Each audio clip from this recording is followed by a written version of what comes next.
Il n'y a pas de médiateur en fait. Non. C'est trop bien.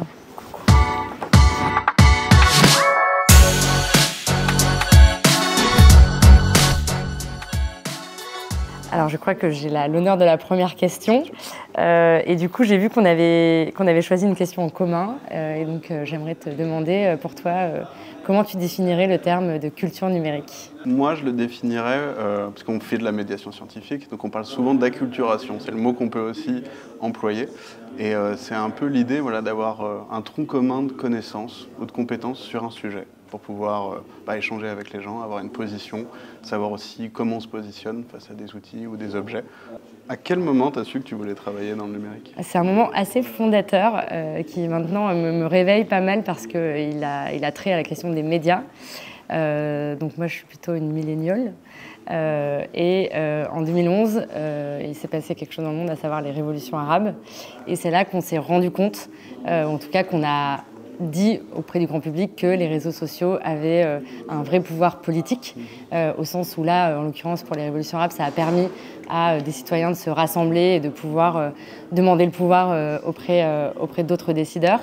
Et donc là, je me suis dit, bon, c'est quand même un super objet démocratique. Donc ça a été le déclencheur pour moi. Est-ce que ton avis a changé sur les réseaux sociaux pour ce qu'ils représentent aujourd'hui en politique? Évidemment, mon regard a changé. Je pense que je suis toujours dans un petit paradoxe, à savoir que je suis toujours assez impressionnée du pouvoir que ça peut créer pour les citoyens et aussi inquiète autour de ce que ça génère comme tension et comme nouvelle friction dans la société. Donc, et du coup, ça me permet de rebondir sur une autre question, la question de la déconnexion. Est-ce que tu as eu là récemment tu as eu une envie de complètement déconnecter, et j'aurais tendance à poser la question un peu plus loin en disant, est-ce que tu aurais envie de dénumériser certaines choses dans ta vie? Pour la déconnexion, j'avais pris cette question, mais qui est en lien avec ce dont on parlait, parce que ma réponse aurait sans doute été la dernière fois que je suis allé sur Twitter. C'est là que j'ai eu envie de déconnecter.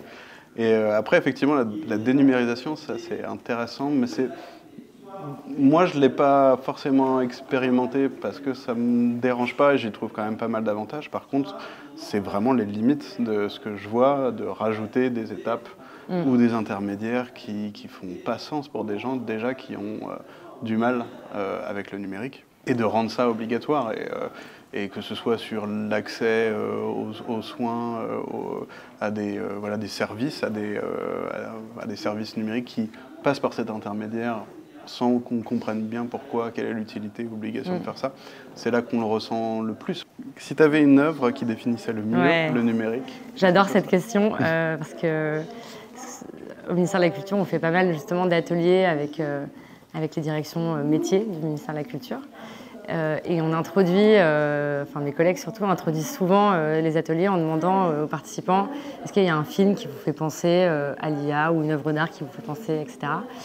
Et il y a des réponses super intéressantes, et donc je vais en piquer une de quelqu'un que j'ai bien aimé, qui, au lieu de répondre des choses assez évidentes comme Matrix ou Blade Runner, a dit pour moi l'IA c'est le Jardin des délices de Jérôme Bosch. Okay. Donc c'est un tableau impressionnant, et il a dit parce qu'on a l'impression que ça a été généré par une IA générative, et donc je trouve ça assez intéressant. J'aime beaucoup cette réponse, maintenant je la lui prends. Mais du coup, je trouve que ça montre bien finalement toute la capacité de création qu'on a dans le numérique, toute la capacité de partage, de nouveauté, et en même temps quelque chose qui est autour de... On crée des communautés, on crée des ressources. Comment elles organisent aussi aujourd'hui notre vie. Alors, tu parlais de déconnexion, mais comment elles organisent aujourd'hui notre rapport au monde, notre rapport à la décision et à la participation au sein de la démocratie. Donc d'après toi, est-ce qu'il faut des GAFAM français ou pas de GAFAM du tout? J'aurais tendance à dire, dans ma définition d'un GAFAM, c'est quelque chose de suffisamment gros pour prendre de la place, trop de place, voire avoir un monopole. Et je ne vois pas dans quel monde, si on crée des communs et qu'on veut partager des choses et qu'on veut y contribuer, dans lequel avoir un monopole et être aussi gros puisse avoir un intérêt. Alors d'après toi, pourquoi il est difficile de construire vraiment un numérique d'intérêt général? Ouais, je voulais pas la cocher parce que je la trouve super difficile, la question déjà. Le fait de contribuer, tu disais, au bien commun, à l'intérêt général, moi j'irais encore plus loin, c'est aussi au service public et à l'égalité devant les services publics, à la continuité de l'État, etc. Il faut composer, et donc je pense que c'est ça aussi, cette quête qu'on a en tant que membre de la grande communauté numérique en commun, c'est de trouver comment on définit des bonnes articulations, des bonnes compositions pour s'inspirer les uns les autres, construire ensemble des communs, trouver des bonnes gouvernances. Et c'est marrant, parce que moi, c'est pas commun sur lequel je bloquais, tu vois, dans cette question-là.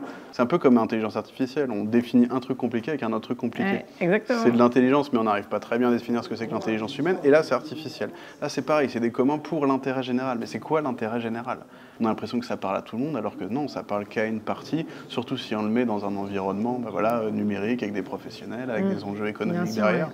C'est d'oublier personne en tout cas, et surtout de s'occuper des gens qui sont souvent mis à l'écart parce que ces fameux justement biens communs ou cet intérêt général, elles ne concernent pas tout le monde toujours de la même manière ou au même niveau.